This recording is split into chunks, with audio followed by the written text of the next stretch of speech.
Bem-vindos ao Entre Linhas do Código, sexto episódio no ar, e hoje a gente vai mergulhar num capítulo que parece simples, mas que esconde segredos poderosos para deixar seu código mais elegante. Objetos e estruturas de dados do Código Limpo. É verdade, parece básico, né? Mas dominar as nuances de objetos e estruturas de dados pode fazer toda a diferença na hora de escrever código limpo, fácil de entender e de manter. Exato. E o livro já começa com um conceito que para mim é a base de tudo, abstração de dados. Lembra aquela vez que a gente teve que trocar o sistema de banco de dados inteiro no projeto Phoenix? Se a gente não tivesse usado a abstração de dados, a gente teria que reescrever praticamente metade do código da aplicação. Nossa. Foi um sufoco, né? Mas no fim, graças à abstração, a gente conseguiu trocar o banco de dados sem grandes traumas. A gente só precisou mexer na camada de acesso aos dados sem afetar o resto do código. É por isso que a abstração é tão importante. Ela te dá uma flexibilidade enorme para mudar a implementação sem precisar sair quebrando tudo. No caso do Phoenix, a gente isolou os detalhes do banco de dados em uma classe específica e o resto do código só interage com essa classe através de uma interface bem definida. Exatamente. E essa interface é a chave para a abstração de dados. É como se a gente criasse um contrato. O resto do código não precisa saber como a classe de acesso aos dados funciona por dentro. Só precisa saber quais métodos ela oferece e como usá-los. Pensando bem, a abstração de dados tem tudo a ver com aquele princípio de baixo acoplamento que a gente tanto fala. Ao esconder os detalhes de implementação, a gente diminui a dependência entre as diferentes partes do código, tornando ele mais modular e fácil de manter. Perfeito. É como montar um quebra-cabeça. Cada peça tem sua função específica. E elas se encaixam através de interfaces bem definidas. Se você precisa mudar uma peça, não precisa desmontar o quebra-cabeça inteiro. Só precisa encontrar uma peça compatível com a mesma interface. Faz todo sentido. E o legal é que o livro usa um exemplo bem simples para ilustrar a abstração de dados. A representação de um ponto em um plano cartesiano. Você pode usar as coordenadas x e y diretamente, ou pode criar uma classe ponto que encapsula essa lógica. E essa é a segunda opção. Apesar de parecer mais complexa à primeira vista, é que te dá mais flexibilidade e controle no longo prazo. Se você precisar mudar a forma como o ponto é representado, por exemplo, para usar coordenadas polares, você só precisa alterar a classe ponto, sem afetar o resto do código. E essa é a beleza da abstração de dados. Você pode mudar a implementação por baixo dos panos sem quebrar o código que depende dela. É como trocar o motor de um carro sem precisar mudar o volante ou os pedais. Exato. E o capítulo também explora a diferença entre objetos e estruturas de dados, que é um ponto crucial para escrever código limpo. Objetos escondem seus dados atrás de métodos, ficando no comportamento, enquanto estruturas de dados expõem seus dados e têm comportamento mínimo. Essa diferença é fundamental, né? Lembra daquele sistema que a gente estava desenvolvendo para gerenciar os livros da biblioteca da faculdade? A gente começou usando estruturas de dados para representar os livros, mas conforme o sistema foi crescendo, foi muito complicado de gerenciar as regras de negócio, como calcular multas por atraso ou controlar a disponibilidade dos livros. Nossa, lembro bem disso. Tinha uns códigos espalhados por todo o sistema, era um pesadelo para entender e para modificar. Foi quando a gente decidiu transformar as estruturas de dados em objetos. Tudo ficou muito mais organizado e fácil de manter. Exatamente. Ao encapsular os dados e a lógica dentro de objetos, a gente conseguiu centralizar as regras de negócio e diminuir a complexidade do código. Cada objeto livro passou a ser responsável por gerenciar seu próprio estado e comportamento. E isso facilitou muito a vida na hora de adicionar novas funcionalidades, né? A gente só precisava criar novos métodos nos objetos livro, sem precisar mexer em outras partes do código. Perfeito. A gente conseguiu isolar as mudanças, diminuindo o risco de introduzir novos bugs. E por falar em bugs, você lembra do problema que a gente teve com a lei de Demeter naquele projeto? A gente estava violando a lei sem perceber, navegando por um monte de objetos para a seção simples dado. E isso estava tornando o código frágil e difícil de entender. Nossa, era um código cheio de objeto A, ponto get, objeto many get. Foi um labirinto. Foi só quando a gente entendeu a lei de Demeter que a gente conseguiu simplificar o código e torná-lo mais robusto. Que a lei de Demeter, sabe? Pra quem não lembra. Basicamente diz que um objeto só deve interagir com seus vizinhos diretos. Se você precisa navegar para uma cadeia de objetos para acessar um dado, isso é um sinal de que algo está errado. É como se você tivesse que passar por 5 departamentos diferentes para conseguir assinar um simples formulário, né? Totalmente ineficiente. Exatamente. No nosso caso, a gente estava violando a lei de Demeter porque a gente estava expondo os detalhes de implementação dos objetos. A gente conseguia acessar os dados internos de um objeto através de outro objeto. E isso estava criando um acoplamento desnecessário. E acoplamento é o que a gente quer evitar a todo custo, né? Quanto mais acoplado o código, mais difícil de entender, de modificar e de testar. Com certeza.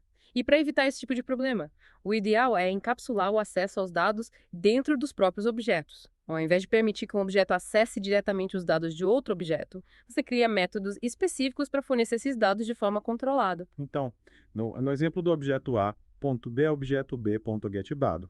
O ideal seria criar um método getDado diretamente no objeto A, que se encarregaria de obter o dado do objeto A. Exatamente. Dessa forma, você encapsula a lógica de acesso aos dados dentro do objeto A. E o resto do código não precisa saber como o objeto B funciona por dentro. Isso torna o código mais limpo, É. mais coeso É. e mais fácil de manter, que é como ter uma caixa preta. Perfeito. Você sabe o que entra e o que sai. Mas não precisa saber como ela funciona por dentro. Perfeito. E essa é a essência da programação orientada a objetos, encapsular os dados e a lógica dentro de objetos, criando unidades de código coesas e reutilizáveis. E falando em objetos, me lembro de um outro perrengue que a gente passou por causa do módulo externo. A gente estava usando uma biblioteca para gerar relatórios em PDF e, de repente, do nada, os relatórios começaram a sair com a formatação toda zoada. Nossa, verdade. Era um bug super bizarro. A gente demorou horrores para descobrir o que estava acontecendo. No fim, descobrimos que a biblioteca tinha sido atualizada e a nova versão tinha mudado a forma como lidava com as fontes. E o pior é que a gente não tinha nenhum teste automatizado para verificar se a biblioteca estava se comportando como esperado. Foi aí que a gente aprendeu da pior maneira possível a importância dos testes de aprendizado. Verdade. Os testes de aprendizado são como um seguro para quando você está usando código de terceiros. Eles te ajudam a garantir que a biblioteca ou módulo externo está funcionando como você espera e te alertam caso algo mude. Esses testes são como um mapa da mina, né?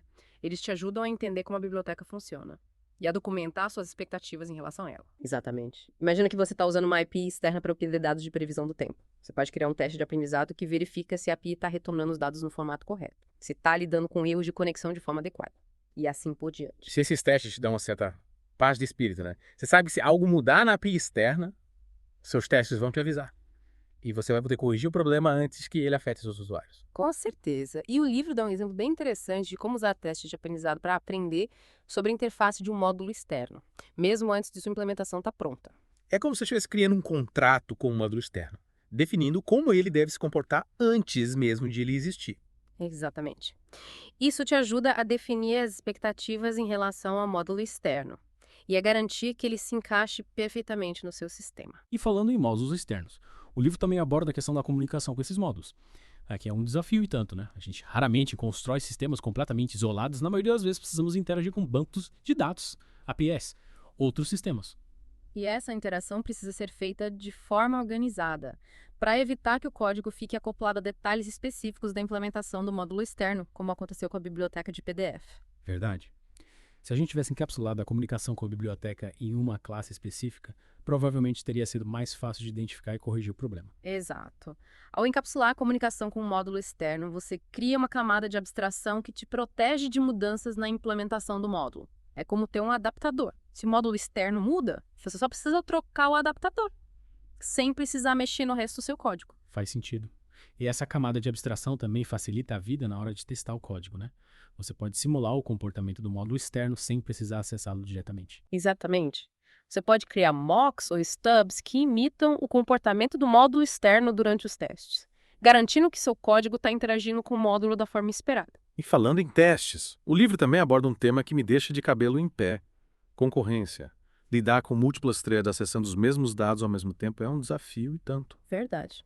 Concorrência é um dos temas mais complexos em programação. É muito fácil cometer erros sutis que levam a comportamentos inesperados e difíceis de debugar, como deadlocks e race conditions. Lembro de uma vez que a gente passou horas debugando um problema que só acontecia de vez em quando, sem nenhuma explicação aparente. No final, descobrimos que era um problema de concorrência. Duas threads estavam acessando o mesmo dado ao mesmo tempo e corrompendo a informação. Esses problemas de concorrência são um pesadelo para debugar. O livro enfatiza a importância de pensar na concorrência desde o início do projeto e de criar testes específicos para garantir que o código se comporta como esperado em ambientes concorrentes. Esses testes são como detector de metais, né? Eles te ajudam a encontrar problemas de concorrência antes que eles causem estragos em produção. Exatamente. O autor discute algumas técnicas avançadas para lidar com concorrência, como o uso de locks, semáforos e filas. Mas o mais importante é ter cuidado e testar bastante seu código. E falando cuidado com o código, o autor fecha o capítulo com um lembrete importante. O código limpo é fruto de um esforço consciente e constante. Não adianta só ler o livro e achar que vai sair escrevendo código impecável da noite para o dia, né? Verdade. Escrever código limpo é uma habilidade que precisa ser cultivada com prática, estudo e muita atenção aos detalhes. É como aprender a tocar um instrumento musical. Exige dedicação, disciplina e persistência. E o livro nos dá as ferramentas e o conhecimento para trilhar esse caminho, né? Ele nos ensina a pensar sobre o código de forma crítica, a identificar problemas, e aplicar as melhores práticas para criar software de alta qualidade. Exatamente. O livro nos incentiva a ter orgulho do nosso código, a tratá-lo com cuidado e a buscar sempre a clareza, a simplicidade e a elegância. E essa busca pela excelência é o que nos diferencia como profissionais, né? Que é o que nos permite criar software que não só funciona, mas que é fácil de entender, de manter e de evoluir. E aí, de volta para o entrelinhas do código. Já exploramos bastante coisa nesse capítulo, desde a importância da abstração de dados até os desafios da concorrência. Mas esse capítulo sobre objetos e estruturas de dados ainda tem algumas dicas valiosas para compartilhar, né? Verdade. O autor termina o capítulo falando sobre algumas heurísticas de código limpo, que são como um conjunto de boas práticas para evitar problemas comuns e deixar o código mais elegante e fácil de entender. É tipo um guia rápido para quem quer escrever código de qualidade, né? Pequenas dicas que fazem uma grande diferença no resultado final. Exatamente. E a primeira heurística que o autor aborda é a importância de evitar código morto. É impressionante como a gente acumula código que não está sendo usado, ocupando espaço e atrapalhando a leitura. É como ter um monte de tralha em casa, né? Você sabe que precisa se livrar daquilo. Mas vai deixando para depois. E acaba se afogando em coisas inúteis. E no código? Essa tralha pode causar problemas sérios. O código morto pode confundir outros programadores, dificultar a manutenção e até mesmo esconder bugs. É como ter um monte de fios emaranhados atrás do seu computador. Você nunca sabe qual fio está conectado aonde. E qualquer movimento em falso pode causar um curto-circuito. Fez todo sentido. E o autor é bem radical nesse ponto. Ele recomenda remover o código morto sem não impiedade. É como fazer uma faxina no seu código, jogando fora tudo que não serve mais. E depois da faxina, é hora de organizar a casa, no melhor, o código.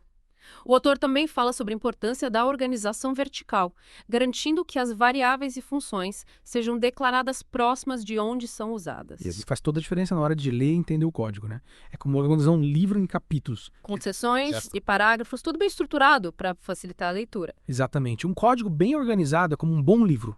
Você consegue acompanhar a história sem se perder nos detalhes. E falando em detalhes, o autor também aborda a questão dos comentários, que são um sistema polêmico no mundo da programação. Tem gente que ama, tem gente que odeia, né? Eu confesso que já fui da turma que comentava tudo, mas hoje em dia eu tento escrever código que se explique por si só, usando nomes significativos, evitando comentários desnecessários. Eu também. O autor defende que o código deve ser autoexplicativo, mas reconhece que em alguns casos os comentários são necessários para esclarecer pontos que não são óbvios. O problema é que os comentários podem mentir, né? Se você não atualiza os comentários quando o código muda, eles acabam se tornando uma fonte de confusão e desinformação. É como ter um mapa desatualizado. Você pode acabar se perdendo, indo parar num lugar completamente diferente do que você esperava. Por isso é importante usar os comentários com cuidado e garantir que eles estejam sempre sincronizados com o código. Para finalizar esse capítulo cheio de dicas valiosas, o autor fala sobre a importância da precisão no código. Cada linha, cada variável, cada função deve ser escrita com clareza e sem ambiguidades. Código precisa como uma receita de bolo, né? Cada ingrediente, cada medida, cada passo. Precisa ser bem definido para garantir que o bolo vai sair perfeito. E se você seguir a receita direitinho, sem inventar moda, o resultado vai ser um código limpo, elegante. Vai ser fácil de entender. Exatamente. E com essa última dica, a gente chega ao fim do nosso mergulho no capítulo sobre objetos e estruturas de dados. Esperamos que essa conversa tenha te inspirado a buscar a excelência no seu código. E lembrem-se, escrever código limpo é uma jornada, não destino. É um processo contínuo de aprendizado, de aprimoramento e de atenção aos detalhes. A gente se encontra no próximo episódio do Entre Linhas do Código para desvendar mais segredos do livro Código Limpo. Até lá!